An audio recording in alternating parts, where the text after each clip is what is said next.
Welcome back to our channel. Today we'll walk you through the exciting new update on how to log in to WhatsApp using the desktop app. Let's dive right in.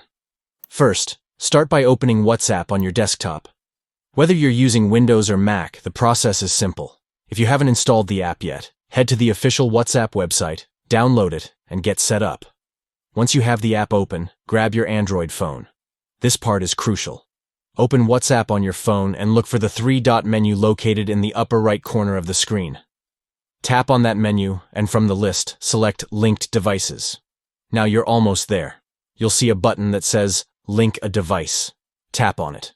This will prompt you to authenticate your identity, usually by using your fingerprint or a PIN. Just follow the on-screen instructions until you're ready for the next step. With your phone ready, point it at the QR code displayed on your desktop or laptop screen. Your camera will automatically scan the code.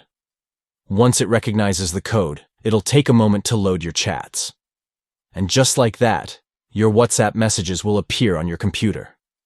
You can now easily chat, send files, and manage your conversations right from your desktop.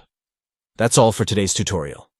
Enjoy using WhatsApp on your PC, and don't forget to like this video and subscribe for more helpful tips and tricks. Happy chatting!